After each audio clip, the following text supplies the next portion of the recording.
प्रीत, जिंदगी किस वक्त अपना रुख बदल लेगी ये कोई नहीं जानता।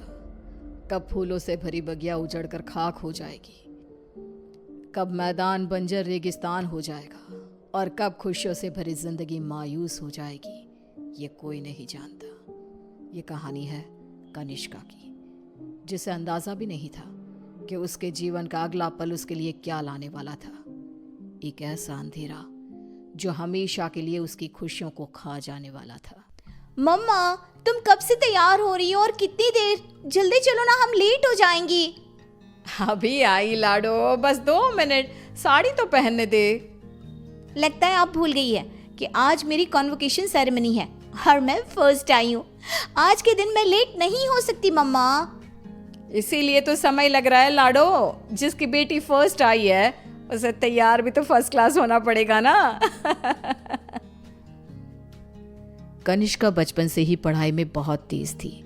हमेशा फर्स्ट आना, एक्स्ट्रा करिकुलर एक्टिविटीज में पार्टिसिपेट करना और अपने घर वालों का नाम रोशन करना, ये सब उसके लिए आम था। हड़बड़ाते हुए अपनी मम्मी और पापा के साथ कनिष्का अपने कॉन्वोकेशन में चली जाती है। I must say, Mr. and Mrs. Verma, you are very lucky जो आपके घर इतनी होनहार बच्ची पैदा हुई, वरना इस उम्र में तो अक्सर लड़के और लड़कियां भटक जाते हैं। पर कनिष्का दिन रात अपनी पढ़ाई में लगी रही और आज उसने हमारे कॉलेज का नाम पूरे स्टेट में रोशन किया है। स्टेज पर जाकर कनिष्का अपनी डिग्री लेती है। उसके लिए आज का दिन बेहद खुशी का था और वो इस पल को हमेशा के लिए कैद कर लेना चाहती थी। चारों तरफ खुशी का माहौल था। तभी कनिष्का की फ्रेंड्स उसके पास आती हैं। कनिष्का, इस बार तो हमें पार्टी चाहिए। हर बार तू बचकर निकल जाती है। अरे कौन सी मेरी जॉब लग गई है, इतनी भी बड़ी बात नहीं हुई है। अब बस लंदन यूनिवर्सिटी में मेरा एडमिशन हो जाए, तब पार्टी पक्की। तुम लोग कनिष्का की बातें तो रहने ही दो, मैं दूंगी पार्टी। आफ्टर ऑल कॉलेज की डिग्री मिल गई है मेरी बच्ची को। She is a graduate now. तो आज रात को मेरे घर पर पार्टी रहेगी, तुम सभी को आना है। रात को सभी पार्टी में आते हैं। सभी बच्चे नाच कूद रहे होते हैं। तभी कनिष्का खिड़की पर जाकर बाहर देखती है, जहां सामने के घर की छत पर बैठी एक औरत उसे लगातार घूरे जा रही थी। ये मिस्टर शाह के घर में ये औरत कौन है? वो तो अकेले रहते हैं। तभी वहां कनिष्का की फ्रेंड आ जाती है। तू यहाँ रात को बाहर तारे देख रही है क्या? चल ना, सब कितना एंजॉय कर रहे हैं। कनिष्का नेहा के साथ चली तो जाती है, पर उसे बहुत अजीब महसूस होने लगता है, मानो कोई सदियों पुराना दुख उसकी आत्मा को याद आ गया हो। ये अचानक मुझे रोने का मन क्यों कर रहा है? और ये स्मेल कहाँ से आ रही है? मम्मी, मम्मी लगता है कोई पार्टी में नॉनवेज ले आया है। Are you gone mad, Kanishka? We all know कि तुम्हारी फैमिली वेजिटेरियन है। तो ये सड़ी हुई मछलियों का गंध कहाँ से आ रहा है? क्या मजाक है ये कहकर कनिष्का जोर जोर से चीखने लग जाती है। कनिष्का की आवाज सुनकर गौतम वहां आता है।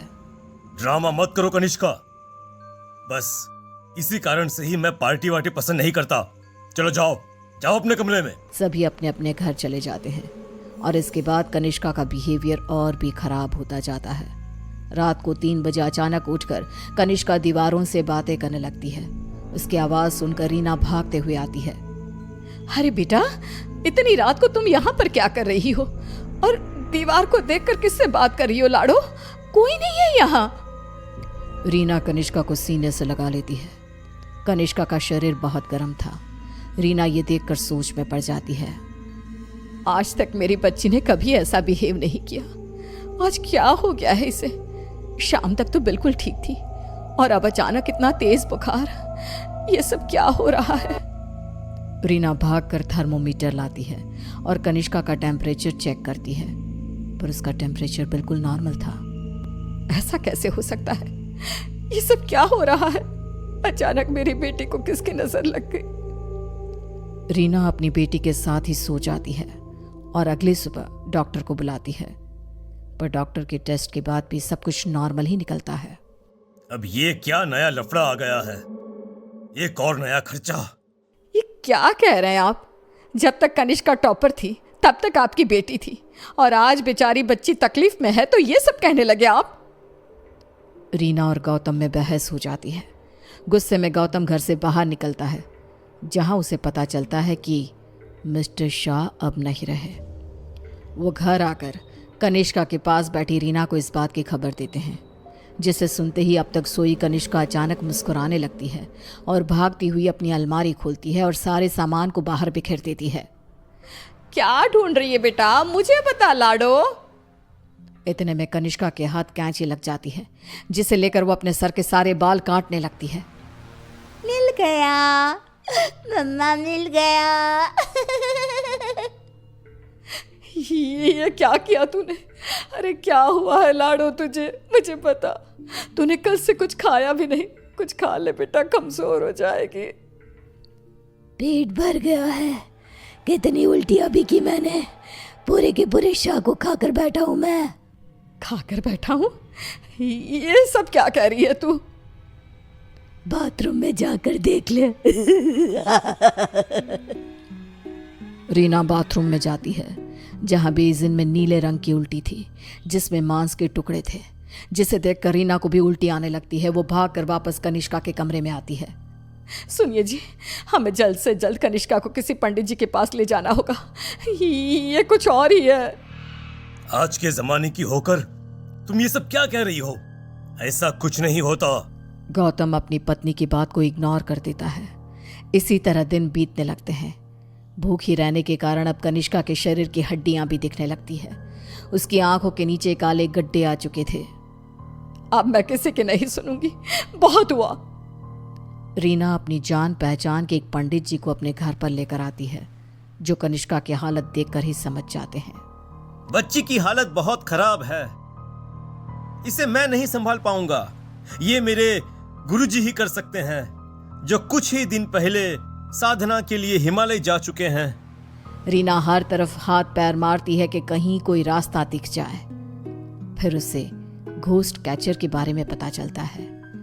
डूबते को तिनकी का सहारा समझ रीना उनकी टीम को भी अपने घर पर बुला लेती है और वो लोग कनिष्का से पूछताछ शुरू कर देते हैं। क्या आई हो तुम और कौन हो?